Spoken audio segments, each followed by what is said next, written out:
নকশালবাড়িতে নিম্নমানের পানীয় জল প্রকল্প। দয়ারাম জোত মাদ্রাসায় প্রকল্পের কাজে ক্ষোভ। ৫ লক্ষ টাকা খরচ করে তৈরি হয়েছে প্রকল্প।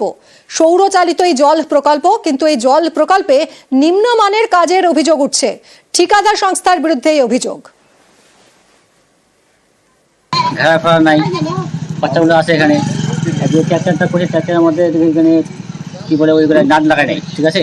দুধেরটা হাওয়া বাতাস আসে, উঠে পড়ে যাবে। এখানে আমার মাদ্রাসা যে কত নালো ৬০ থেকে ২৫ জন বাচ্চা আছে, কাজ ভালো হয় নাই। আমরা কি চান তাহলে?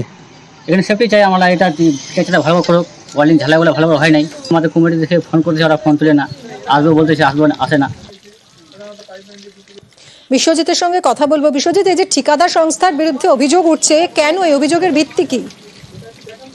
দেখো, একেবারেই এই ঠিকাদারি সংস্থার বিরুদ্ধে পদে পদে অভিযোগ করছেন, কারণ তিনি যে প্রকল্পটি বাস্তবায়ন করেছেন এই মাদ্রাসায়, যেখান থেকে মাদ্রাসার বাচ্চারা যেমন পানীয় জল নেবে, তেমনি গ্রামবাসীরা পানীয় জল পাবে, কিন্তু দেখা যাচ্ছে যে এই যে প্রকল্প, সেই প্রকল্পে বিভিন্ন খামতি তিনি রেখে গিয়েছেন। যে ফিল্টার লাগানোর কথা, 2টি ফিল্টার, সেখানে 1টি ফিল্টার লাগিয়েছেন, কোনো তারের ঘেরাটোপ নেই। পাশাপাশি বিভিন্ন জায়গায় দেখা যাচ্ছে যে লোহার স্ট্রাকচার করা হয়েছে, সেখানে স্ক্রু অব্দি লাগানো হয়নি। স্থানীয় বাসিন্দারা অভিযোগ করছেন, 2 দিন পরেই বর্ষা আসবে, তাতে কিন্তু হাওয়ার প্রবণতা বাড়বে, তাতে কিন্তু এই প্রকল্প উল্টে গিয়ে দুর্ঘটনার সম্মুখীন হতে পারে। এমনকি সেফটি ট্যাঙ্ক থাকলেও এই যে জল বিস্তীর্ণভাবে এলাকায় ছড়িয়ে ছিটিয়ে যাচ্ছে, তা কিন্তু সেফটি ট্যাঙ্কে পড়ার কথা, কিন্তু এই সেফটি ট্যাঙ্ক বানালেও সেখানেও কিন্তু জল যাওয়ার যে ড্রেন, তা তৈরি করা হয়নি। অর্থাৎ অভিযোগ বিস্তর। তাহলে ঠিকাদার সংস্থা কি বলছে?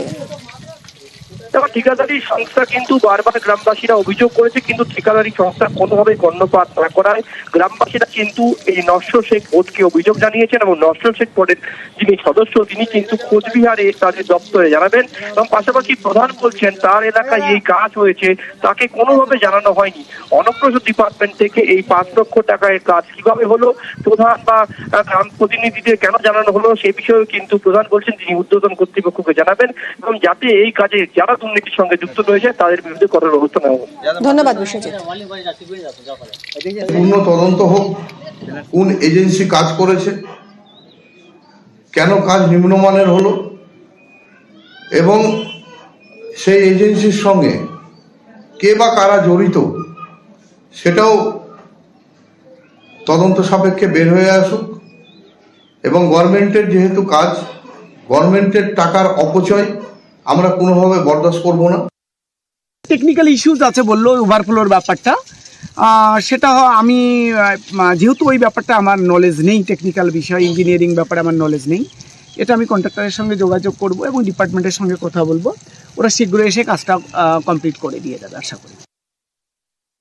এত টাকা খরচা করে গভর্নমেন্ট এই প্রজেক্টগুলো করবে সাধারণ মানুষের জন্য, এবার ভয়ে যদি বাচ্চারা জল খেতেই যেতে না পারে, তো এই তো অকেজো হয়ে যাচ্ছে।